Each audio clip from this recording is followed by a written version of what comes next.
of our systems. All right, so I'll get through what I can in the next hour. And then I know you will have another midterm. Some people have another midterm to take at 6 p.m. So I will let you guys go probably about 3:30 and then we'll finish next week. Because if you don't have a midterm, good for you. But for my people that do have a midterm, I want them to be able to have a mental health break before they go on to another midterm. All right. All right, here we are, cardiovascular disease. All right, so what does the cardiovascular / circulatory system do? Carries blood to all the tissues, right? The heart is the pump for the whole system, and it delivers blood that is rich in oxygen, nutrients, electrolytes. When we have injury, that blood is going to deliver those white blood cells, maintain pH, bring clotting factors, or whatever the case may be. So probably one of the most critical systems in the body. Without the heart, we got nothing. All right. So again, you have your peripheral vascular system, and that's everything outside of the heart. Okay, so your peripheral and your lungs outside of the core. Your arteries. Most arteries carry oxygen-rich blood away from the heart, except for which one? Which artery doesn't carry oxygen-rich? Pulmonary artery. The pulmonary artery is the only artery that carries deoxygenated blood. And it's an artery because it's carrying blood away from the heart. And then in the peripheral vascular system, the veins carry deoxygenated blood back to the heart. So the heart is divided. You may remember this from your A&P class. It's divided into 4 chambers here. You have your right atrium. The top half is the atria.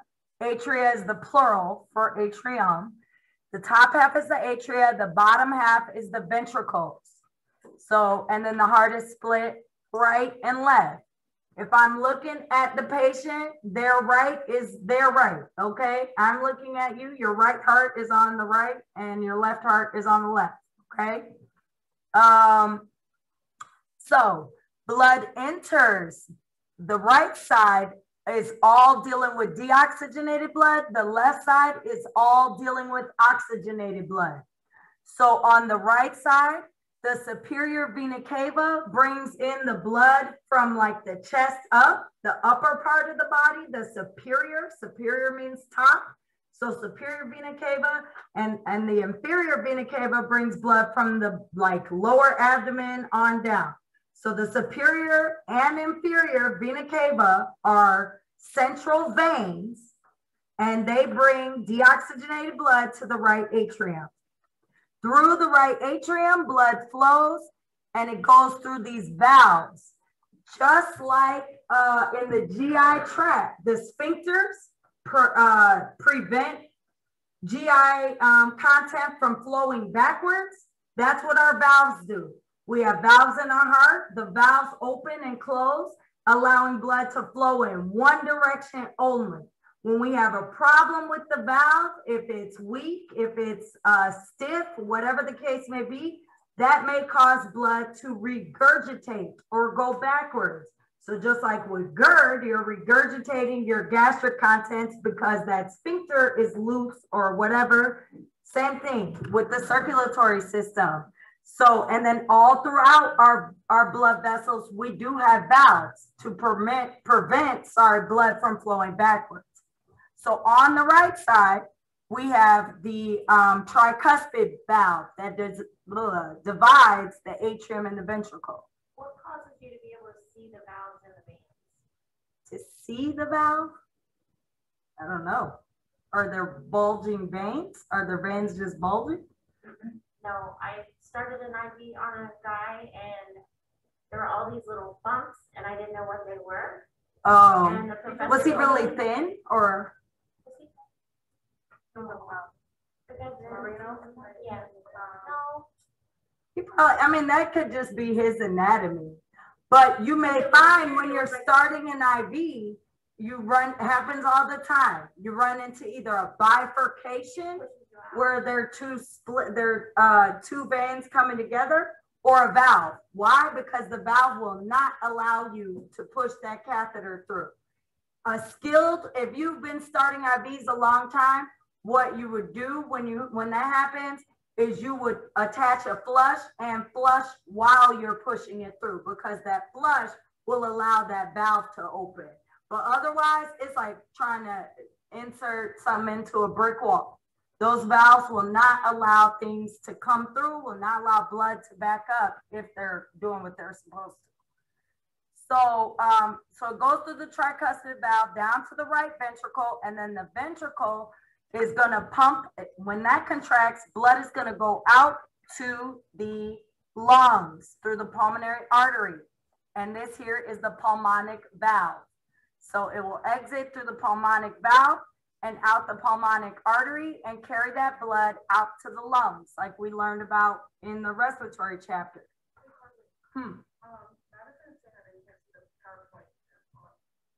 Oh, they don't use the chat on the Zoom.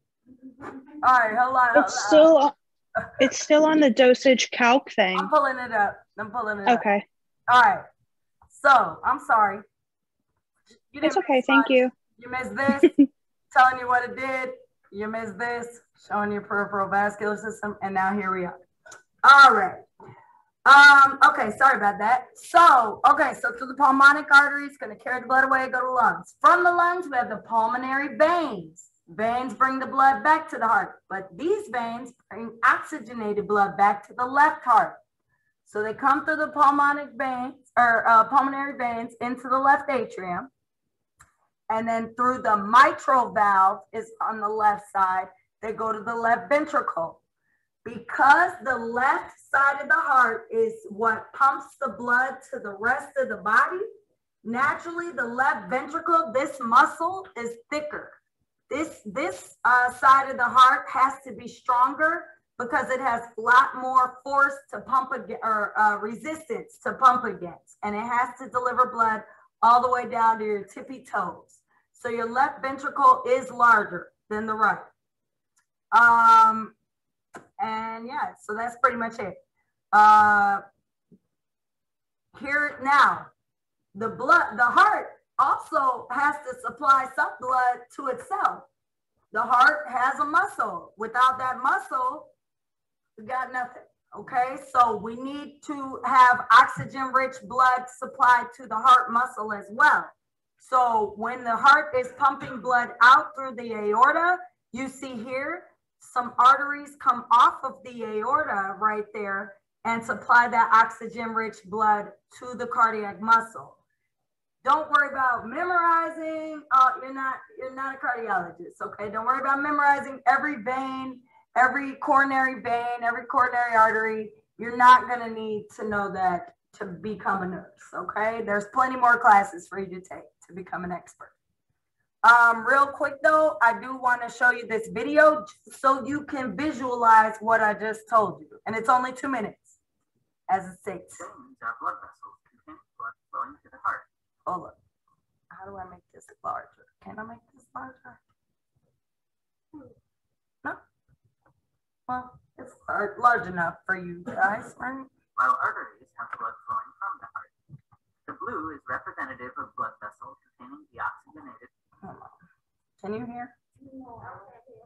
I think the volume's turned down. Hold up. All right, let's go back. I'm sorry. Oh, no, go back. Veins are blood vessels containing blood flowing to the heart, while arteries have blood flowing from the heart. The blue is representative of blood vessels containing deoxygenated blood, while the red blood vessels have oxygenated blood fresh from the lungs. Now, let's follow the path of the blood through the heart. The superior vena cava receives blood from the head, neck, upper limbs, and chest. Meanwhile, the inferior vena cava receives blood from the trunk, viscera, and lower limbs. Both the superior and inferior vena cava end up in the right atrium, one of the 4 chambers of the heart. The heart not only has 4 chambers, it also has 4 valves. The purpose of the valves is to keep blood moving in the right direction and not flow backwards. Blood exits the right atrium through the tricuspid valve, so called because it has 3 flaps, and enters the right ventricle. The blood exits the right ventricle through the pulmonary valve and enters the pulmonary artery.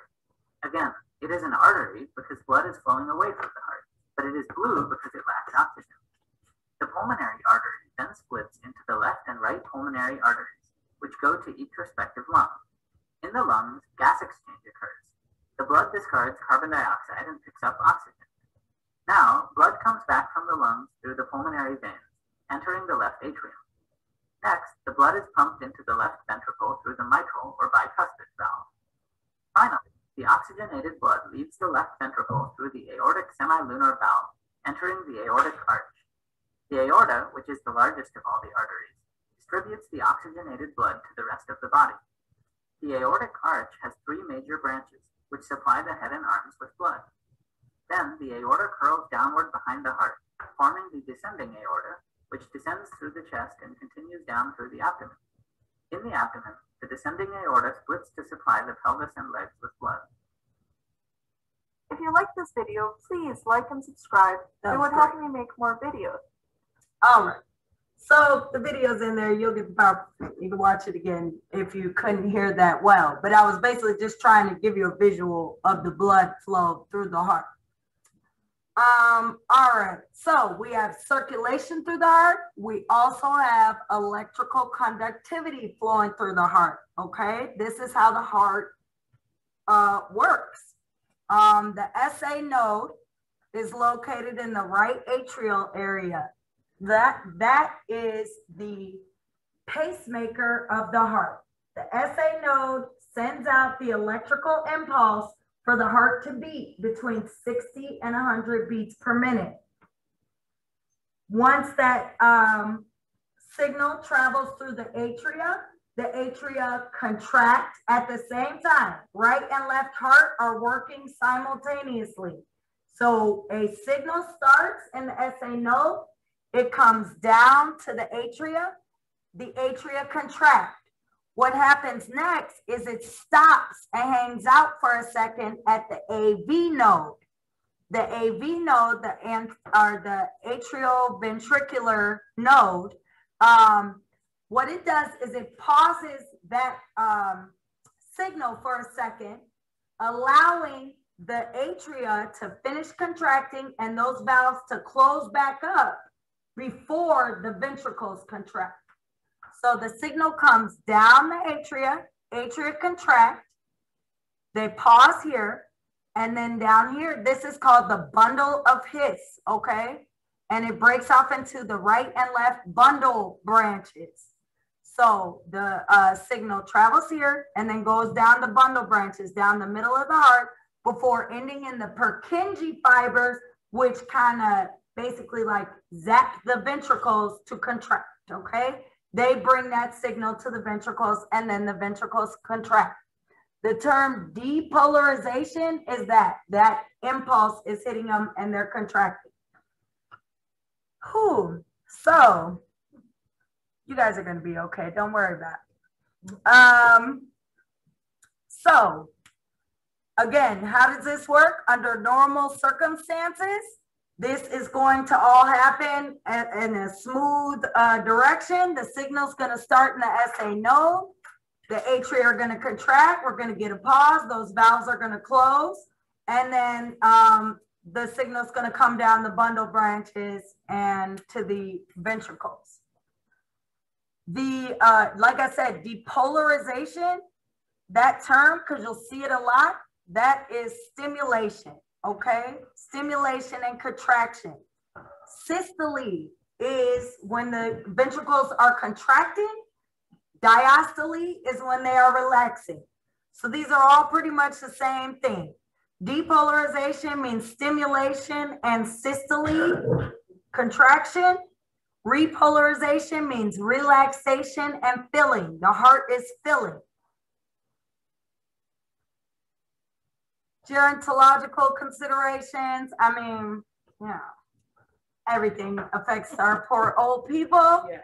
blood pressure tends to be higher. They've changed it, but when I was in school for nursing, it used to be anybody over 65, we wouldn't even consider their blood pressure high if it wasn't over 160, 165, the systolic.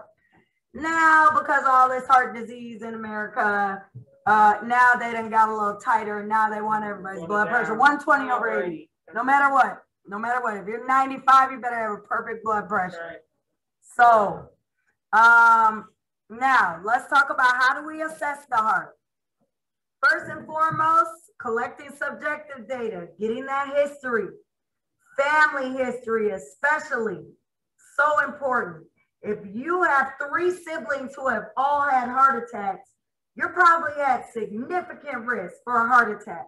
If you have a sibling or a father or mother who died at an early age of massive heart attack or something like that, you're probably at significant risk for early cardiac death. So not saying you have those issues, but say if my brother dies at 38 of a heart attack, I want to go to my doctor and get my heart checked. Same with anything. If my mom dies at 43 of breast cancer, I'm probably going to start getting my mammogram around 35 because of the age. Now, if your 99-year-old great-grandfather died of a heart attack, that's not the same. But if your family, if you have a strong family history of heart disease, you probably want to be getting regular checkups. Anything you want to know about diet, of course, does this person eat at McDonald's every single day? You know, how much exercise do they get throughout the day? Do they smoke cigarettes? Do they drink alcohol heavily? Do they use methamphetamines or cocaine, things that will affect your heart? What else? I guess that's pretty much it. Oh, and then what kind of things, you know, sometimes people don't know the issues they have. You know, they're just coming to see you or they're just coming to the hospital because something is happening, but they don't know what. But if they're telling you like, God, all I could do is like walk to my car before I'm short of breath, or, you know, I don't know. It's so weird when I lay down at night, I can only sleep, you know, sitting up, or I have to sleep in my recliner. You know, you have to look out for these hints that the patient may be having some issues. Say anything, shortness of breath, could be heart, could be lungs. So you want to assess both when people are having that. And moving right along. And then of course, chest pain. You want to ask it, do they ever have chest pain? Do they ever have dizziness? Nausea could be a sign of a heart problem. So now inspection. When I'm looking at you, how do you look? Are you all swollen? Are you swollen? I mean, some people have what's called anasarca. That's generalized edema. I could be swollen from head to toe. Belly's even edematous. You stick your finger in my belly and it's just staying there, those indents. It can happen with congestive heart failure and heart failure, period. What's their skin color look like? Do they look pale? Do they look cyanotic? Also, again, signs that they may be having trouble. Sometimes it's not what you say, but those, what do you call them? Nonverbal cues. Yeah, nonverbal cues. You know what I mean? Are they tripoding with no history of lung disease? What's their capillary refill? Now, auscultation. Do you guys know, did you learn ape to man last semester? Yeah. And how to listen to each, when you put your stethoscope in these different areas, you'll be able to hear the closure of different valves. Lub, S1 is the first heart, you know, lub dub. That lub that you hear is the closing of the mitral and tricuspid valve. So the blood has, that was after, the systole of the atria, and now those valves have closed in between the atria and the ventricles. Dub, the second sound, S2, is the closure of the aortic and pulmonic valves before the blood's going out, well, as the blood's going out to the body and the lungs. Murmurs are almost like I said when we were talking about renal failure, and you're listening to the AV fistula, that bruit you hear, similar, but in the heart is called a murmur. A murmur is a sound you hear with turbulent blood flow. You could hear a murmur if somebody's blood pressure is just excessively high, and that's why it sounds turbulent. They could have sclerosis or stenosis of their valves, one of their valves. Say it's a tricuspid valve with 3 leaflets that open up and close, right? But one of them is just cemented into place for whatever reason. Now it only has 2 leaflets. That air opening is going to be, it's almost like vasoconstriction. So it's going to be turbulent blood flow trying to go through a diseased valve. Listen to the lung sounds, crackles, wheezing, rhonchi, all that stuff. Anything that could indicate fluid or pneumonia could be the same with fluid overload from heart failure. Remember the pleural effusions. A lot of times patients go to the hospital, get treated for pneumonia when they really have heart failure. Happens all the time. Or they're getting treated for both because the doctor's just not quite sure. So we'll just treat you for both. Because heart failure will cause those bilateral pleural effusions. Palpation. I mean, of course, we're going to palpate our peripheral pulses, right? But if your patient has a dysrhythmia, such as atrial fibrillation, that peripheral pulse probably won't match the apical pulse.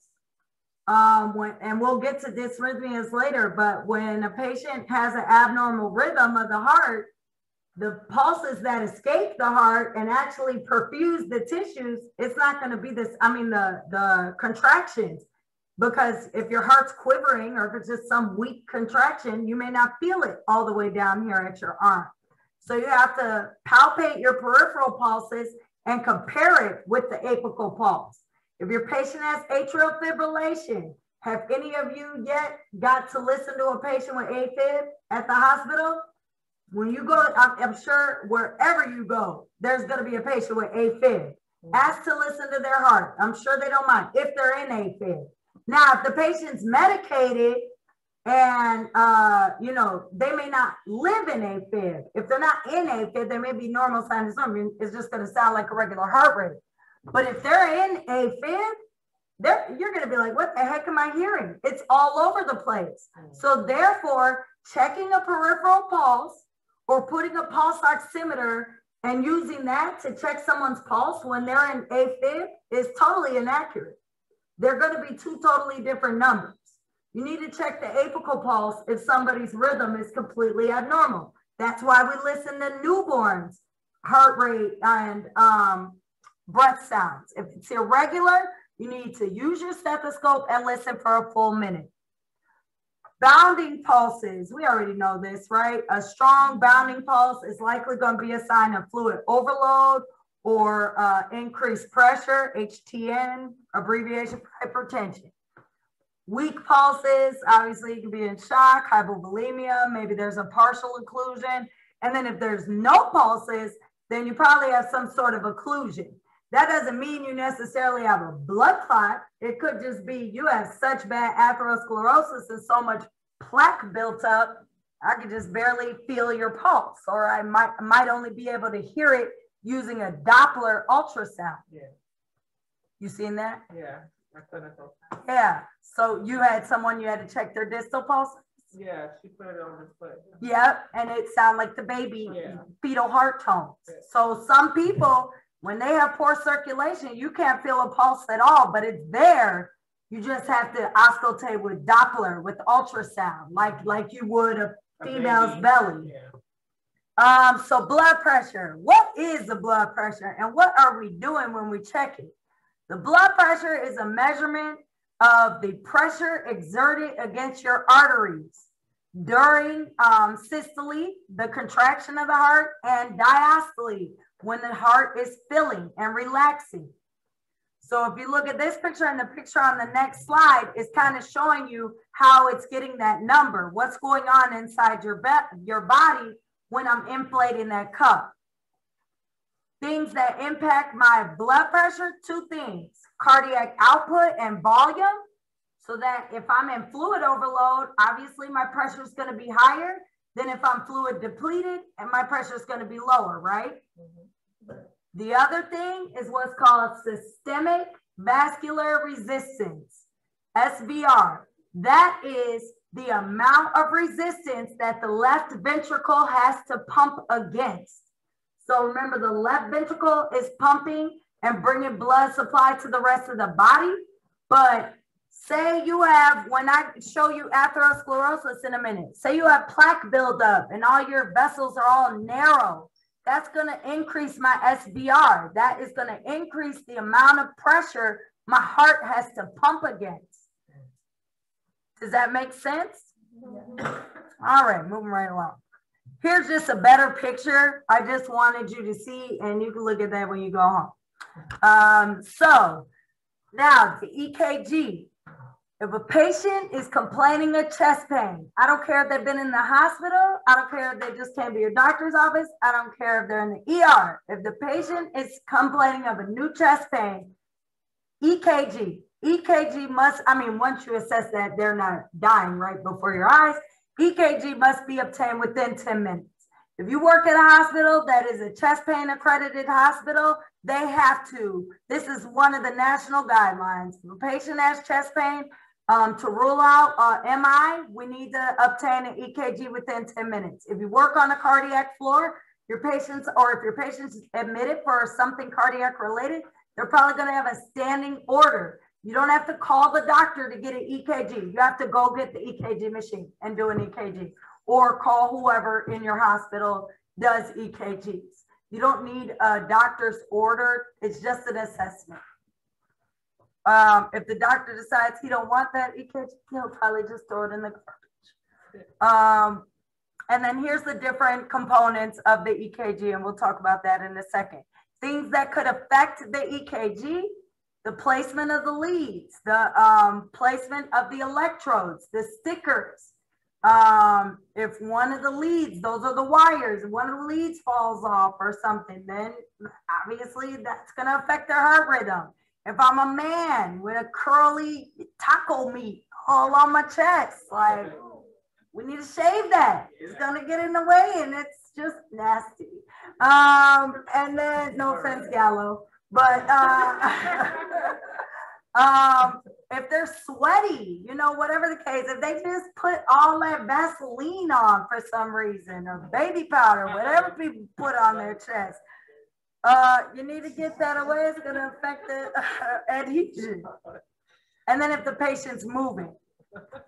So here's the different components of an EKG. And we'll talk about it on the next slide. But I just want you to see a clear picture. You got your P wave, you got your QRS, and you have that. From S to T is your ST segment, and this is your T wave.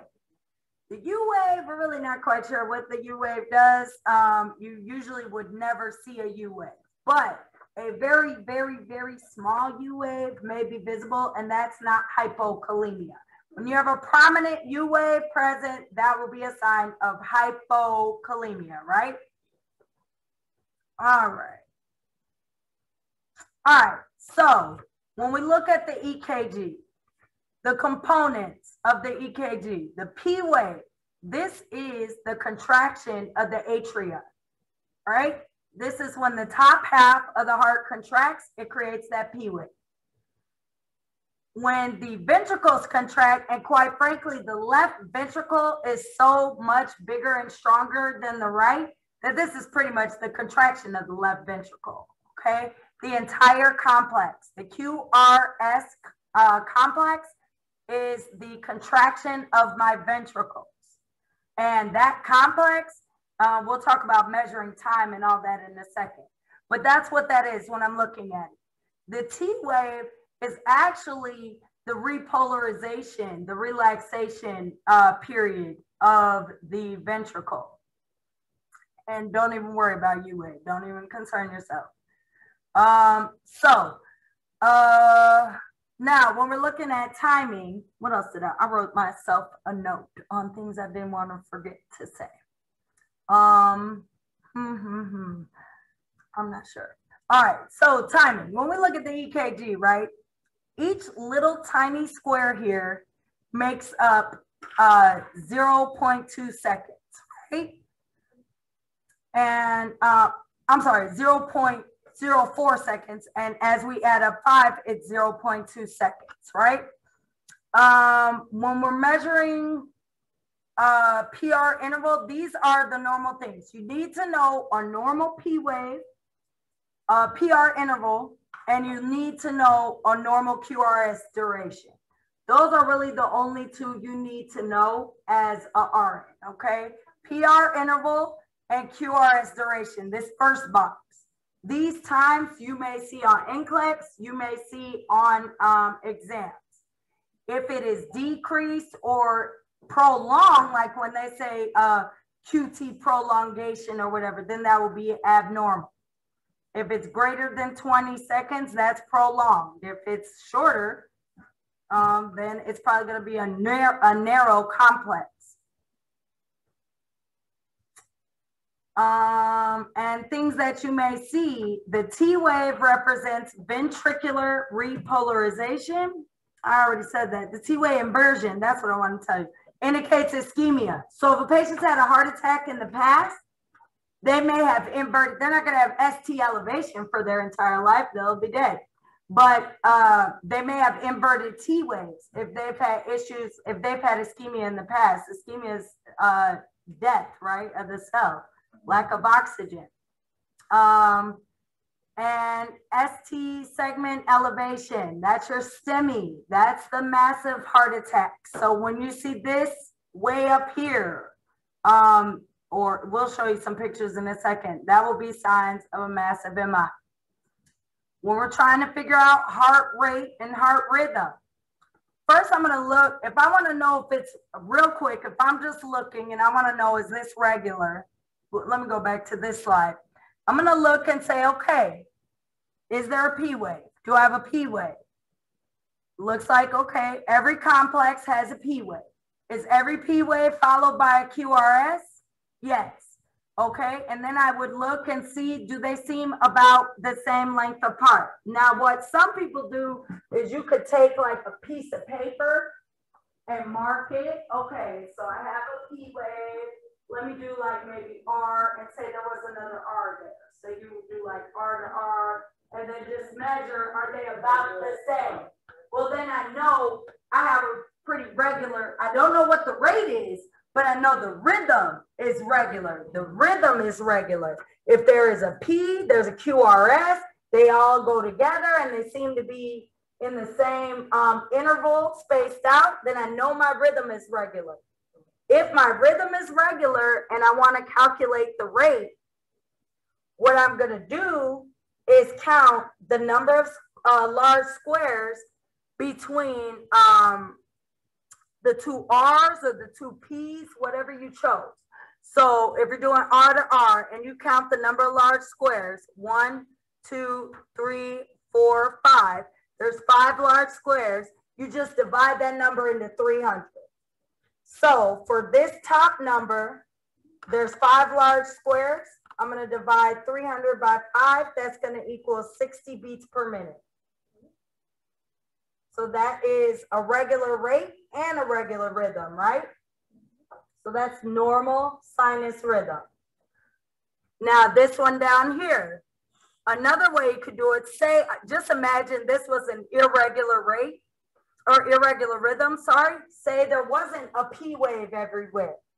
Say the P waves, if there's no P waves or if it's atrial fibrillation where you're not going to see P waves, then what you could do to roughly estimate the rate would be to count the number of R waves in a strip and then multiply by 10, because usually the strip is about 6 seconds, okay? Or in a 6-second strip, yeah. So for this one, it will be 8. It was 8 R waves. 1, 2, 3, 4, 5, 6, 7, 8. In that 6-second strip, multiplied by 10, I have 80 beats per minute. Does that make sense? No? Yeah. Oh, okay. I was like, nope, that's it. All right, so this would be sinus rhythm if I calculated it and everything, you know. This would be sinus bradycardia, because you see the rhythm is still regular. I got a P wave before every QRS complex. I got a QRS, and probably if I took my piece of paper and roughly looked at it, they're about the same space apart, right? But if I calculated my between 1 and here, it would only be 1, 2, 3, 30 beats per minute. So still a regular rhythm, but the rate is slow. So that sinus is a regular rhythm. And then tachycardia, same thing. Everything still looks regular, it's just fast. So your rate could be, when we get to dysrhythmias, it could be regularly irregular, or it could be irregularly irregular, if that makes sense. I could have, this is a regular rhythm, but my rate is irregular, right? I have a perfectly normal rhythm, but the rate is fast. So it's sinus. Sinus is a normal rhythm. Sinus is, everything is pretty equal. There's a P, there's a Q, there's an RF. It's just the rate is off. Or I could just have lines everywhere and nothing is regular and the rate is off. So then that would be irregularly irregular, right? I mean, okay. And today, I think what I'm gonna do, I'm just go through all the assessment of the heart. And then next week, we'll go through all the disorders, because the disorders will be quicker. It's just, if you know how to assess, then it will be a lot easier for you when we go through the problems. So when we're doing diagnostic testing, blood work, cardiac enzymes, my cardiac enzymes, you have your troponin, you have your myoglobin, and you have CK&B. Myoglobin and CK&B are not cardiac specific. Myoglobin definitely, it can signal injury to any muscle in the body, basically. So myoglobin and CK&B are valuable in that they will only remain elevated for a short period of time. See, the CK&B is 2 to 3 days. And the, oh, they don't even have the myoglobin. Oh, here it is. And the myoglobin is 24 hours, right? So if I have elevated troponin, elevated, all three elevated, then I know whatever happened recently, because my myoglobin and my CK&B should go down in 2 to 3 days, 24 hours. Troponin, however, is the most cardiac specific. So if my patient has an elevated troponin, I know something significant is happening in the heart. Doesn't mean they're having a heart attack, not necessarily.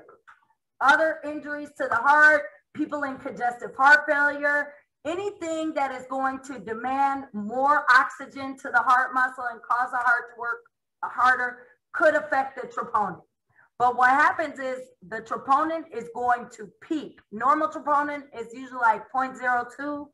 Less than 0.04, depends on where you work. I'm not talking about, 0.07. I'm talking about if somebody's having a heart attack, that number might be 7.5 or something like that, something ridiculous, okay? It's not just gonna be slightly elevated if my patient's having an MI. So like I said, myoglobin, CK&B can help you in identifying timing, but troponin is the only cardiac specific enzyme.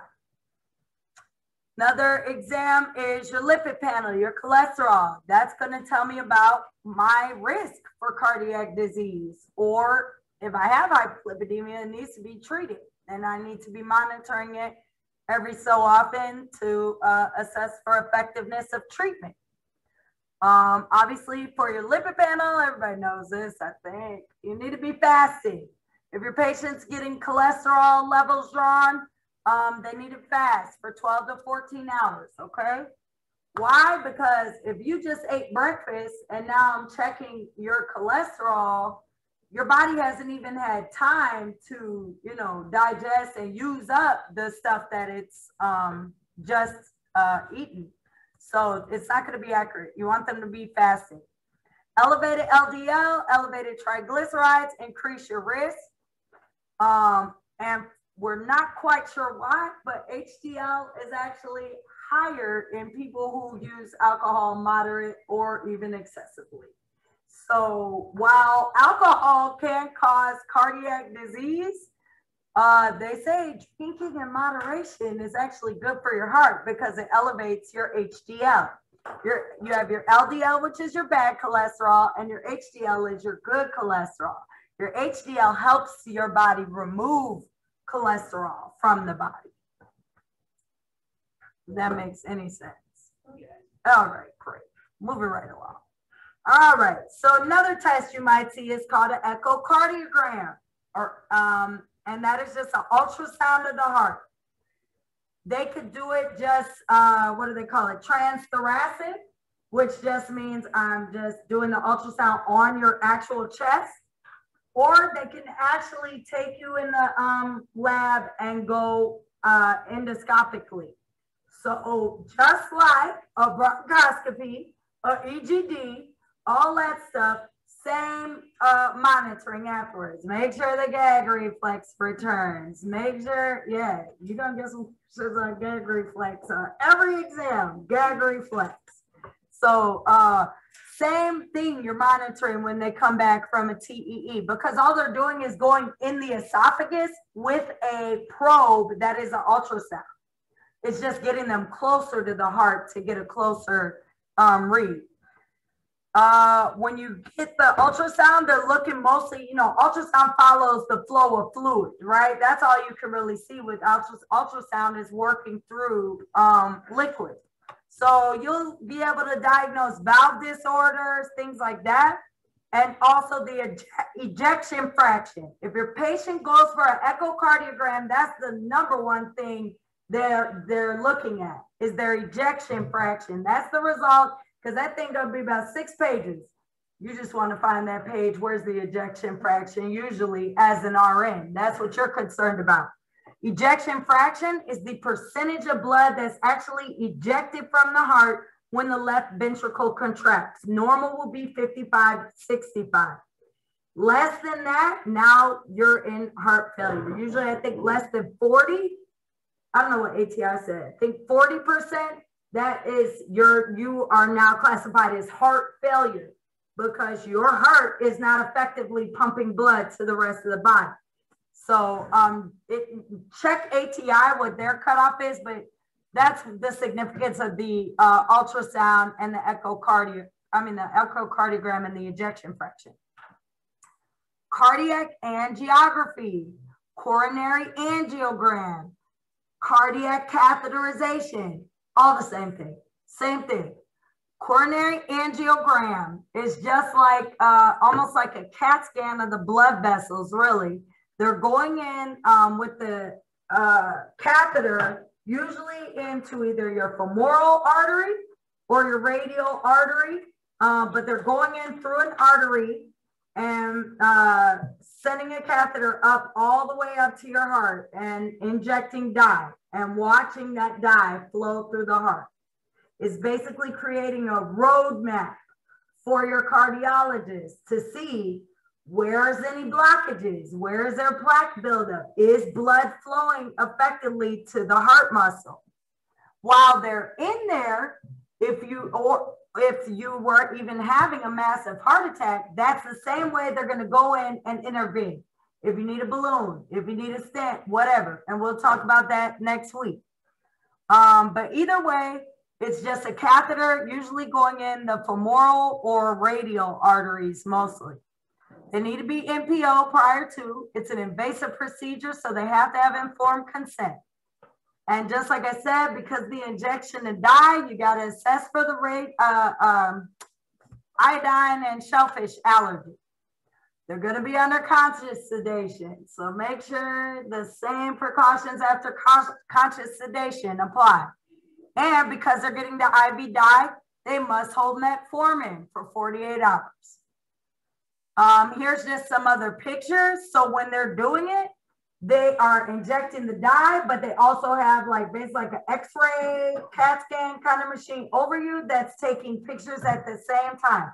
People get conscious sedation, but they're awake. Like the doctor is talking to you, showing you where your blockage is. They're not under general anesthesia. Here's just art line in the wrist where they're doing it. And here you see, is it going in the groin? And that's how that works, right? So potential complications, allergic reaction. Obviously, if my patient breaks out in hives on their chest, I need to be worried that this patient may be go into anaphylactic shock or something. So they could have an allergic reaction to the dye. Dissection of an artery. Dissection means perforation or tear. There is a rupture, whatever. A dissection of the artery. I actually had a patient at Fort Pierce Healthcare doing clinicals with this school. The guy went for a coronary, a catheterization. He was like a regular guy, motorcycle, ride motorcycles, everything. And during the procedure, when they went to pull the catheter out, they sheared one of his, I think it was his coronary arteries. It was such a massive surgery. They had to leave, and then he ended up getting MRSA in it. They had to leave his chest wide open. Yeah, it was terrible. He is paralyzed. He was on dialysis, everything. I mean, your heart is, without good circulation, all your organs fail. And that's what happened there. So he went in for a routine cardiac cath and ended up in a nursing home on dialysis, paralyzed and everything from the catheterization. So this is a serious thing. We'll talk about cardiac tamponade next week, but basically what it is your heart is in a pericardial sac, just like your lungs are in a sac. If fluid collected in between there, it will make it hard, impossible for your heart to contract, right? So if that sac were to fill with fluid and obstruct the pumping of your heart, that's called cardiac tamponade. And that's when people need that needle to the chest to drain it out. But we're not going to do that. Of course, you could have external bleeding, you could have internal bleeding. Hematoma formation, that's your job as a nurse. You're going to be monitoring mostly for hematoma and any other complication. So after the procedure, I thought you would like this silver fox. It looked like Nolan. They got the hotel covers on. It's a cheap hotel with the sheets. Okay. I knew Soraya would like this silver fox. I was like, what's here? That's my shirt. Yeah. Oh Lord, but yeah. So you see here, he just had his. I want to make sure y'all were awake. Shoot, it's been a long day. All right, so Telling no one. need a little comic relief. Shoot. All right. So assess vital signs. Any procedure. This first line goes with any surgery, anywhere. Pretty much every hospital got pretty much the same protocol. Assess Q15 times 4. Then every 30 minutes times 2, then every hour times 4, and then every 4 hours, usually times 24 to 48 hours. That's post-op, post-procedural care for most things. You're gonna obviously continue to monitor for chest pain, monitor the site, because another thing that could happen is they could have bleeding under the skin and hematoma formation.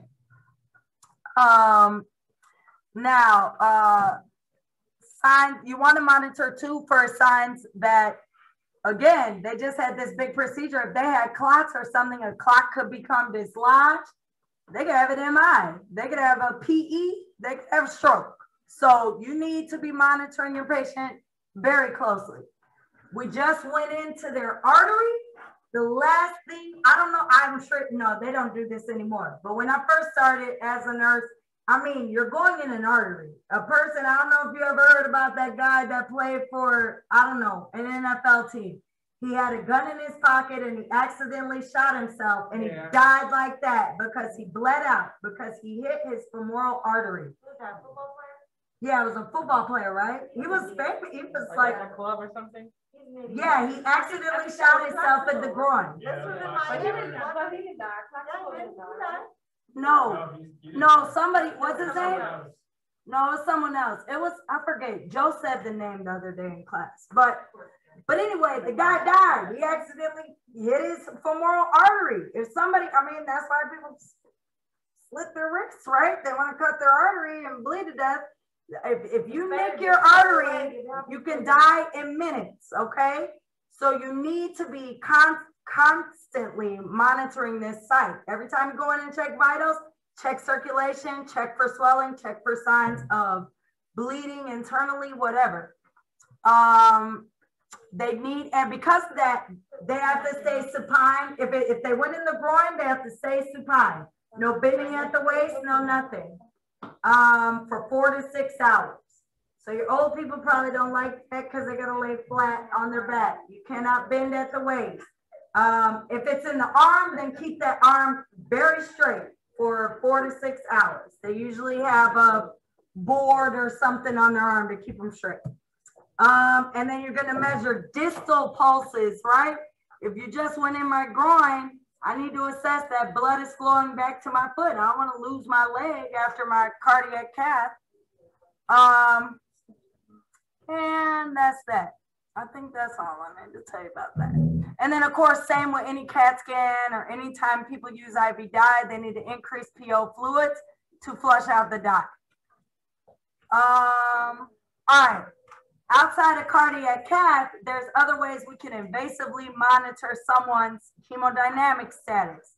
You saw in that last picture what that lady essentially had where they're going in is an arterial line. A central line, I don't remember what chapter it is, but it tells you about the central lines. A central venous catheter can be used to measure CVP, central venous pressures, or it could be used to measure pulmonary artery pressure. I'm going to show you pictures to better explain this. If a patient is critical, first of all, this is an art line. If a patient is critical, if they're in critical condition, if they're in shock, if I'm giving them vasopressors, whatever the case may be, checking the blood pressure may externally may not be good enough for the doctor. They may actually put, it looks like an IV, but it's in the artery.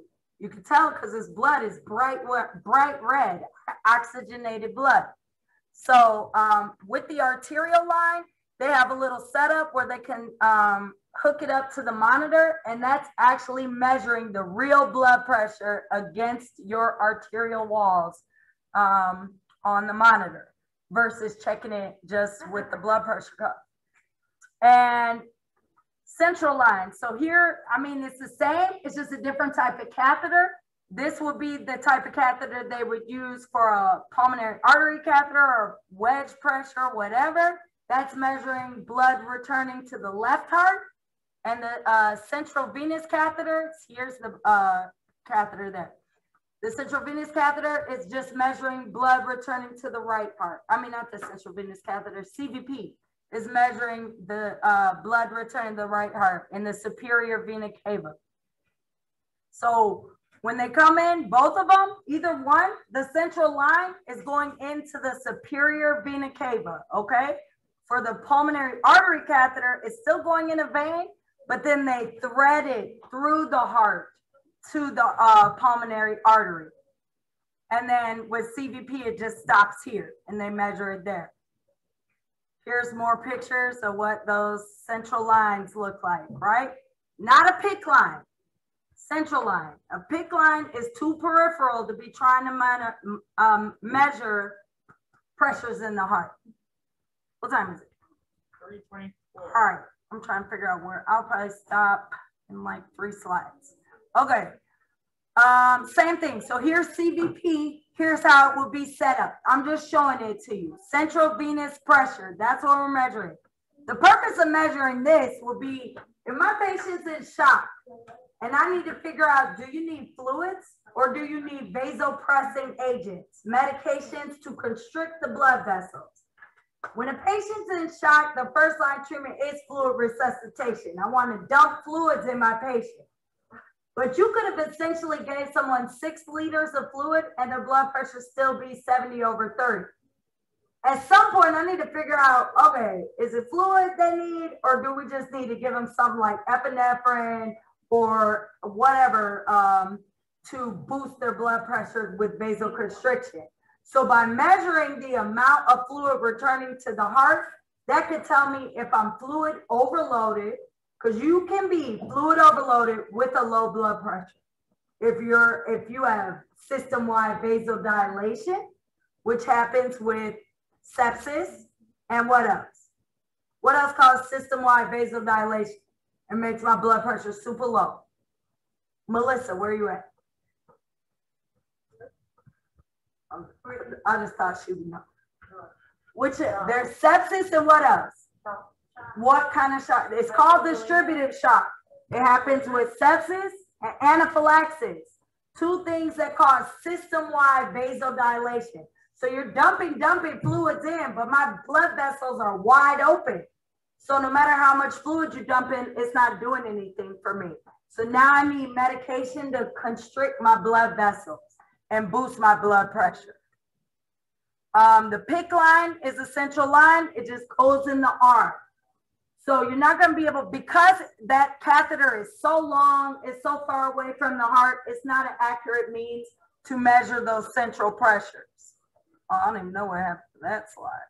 But that's that. Okay, so I'll leave you guys with that. I know, because everybody's tired. I don't want to bore anybody all the way to death. And then what I'll do is I'll continue with cardiac. That was all the assessments. And then we'll talk about cardiac issues next week. Because like I said, with atherosclerosis and everything, it goes right into cranial perfusion and everything anyway. Any questions? Anybody? No, just get me out of here. Is that it? All right, great. You guys did great. Everybody stayed awake. Can I be extra? In your tutoring, can you do some math? Some math, yeah. I could send you guys another practice exam too. Or you're saying you just need to know how to do the math. Yeah, I could do that. No problem. No problem. Like just, I'm the one that I just need the short, less, more way to do it. Yeah.